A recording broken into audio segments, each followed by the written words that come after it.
pagi Kak. Perkenalkan, saya kakak perawat dari Puskesmas. Kalau boleh tahu namanya siapa ya? Nama saya Akbar, umur saya 15 tahun. Oh iya, bagaimana kabarnya hari ini Akbar? Baik Kak. Syukurlah, hari ini kakak akan memberikan edukasi tentang HIV atau AIDS selama kurang lebih 5 menit saja ya. Dan tujuannya agar Akbar mengetahui dari pengertian HIV, cara penularan, pencegahan, pengobatan, dan cara bersikap kepada orang yang dengan hidup HIV. Apakah Akbar bersedia? Ya. Baik. Apakah Akbar pernah mendengar tentang HIV atau AIDS? Pernah dengar Kak, tapi belum tahu bedanya. Baik. Jadi HIV itu adalah virus yang menyerang sistem kekebalan tubuh. Sedangkan AIDS itu adalah tahap lanjutan dari infeksi HIV jika tidak diobati. Dan orang yang memiliki HIV itu belum tentu sudah mengalami AIDS. Bagaimana HIV bisa menular Kak?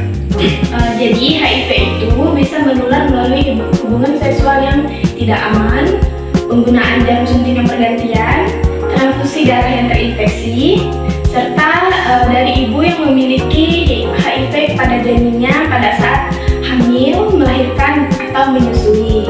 Kalau berjabat tangan atau makan bersama apakah bisa tertular? Tidak bisa. HIV juga tidak menular melalui pelukan, batuk, bersin, ataupun berbagai alat makanan, berenang bersama, atau gigitan nyamuk. Apa gejala HIV? Untuk gejalanya, pada awalnya bisa muncul demam, sakit tenggorokan, ruam, atau bahkan tidak ada gejala sama sekali. Karena itu, cara untuk mengetahui status HIV adalah dengan melakukan tes HIV di fasilitas kesehatan. Kalau sudah terkena HIV, apakah bisa diobati? Bisa dikendalikan dengan obat ARV yang diminum setiap hari. ARV itu juga membantu menekan sejumlah virus sehingga daya tahan tubuh tetap baik, dan jika diminum rutin hingga virus HIV-nya tidak terdeteksi, maka risiko penularan melalui hubungan seksual juga sangat rendah. Bagaimana cara mencegah HIV? Untuk mencegahnya kita bisa menggunakan strategi ABCDE, yaitu yang A, abstain, yaitu menunda hubungan seksual. B, be faithful, yaitu setia pada satu pasangan. Dan C, yaitu kondom, menggunakan kondom pada hubungan seksual yang berisiko.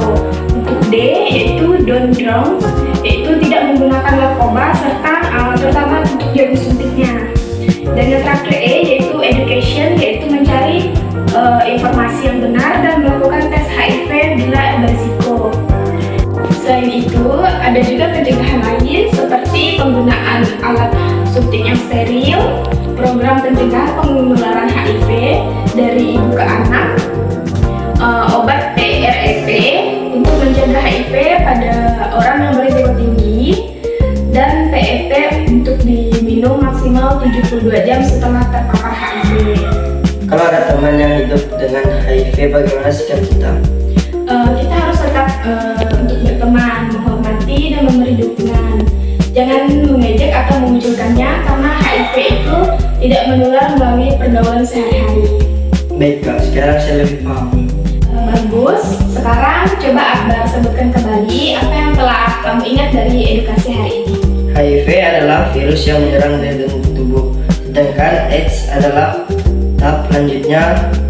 HIV menular melalui hubungan seksual yang tidak aman, darah, jarum suntik bersama, dan dari ibu ke bayi. HIV tidak menular melalui berjabat tangan, makan bersama, atau gigitan nyamuk.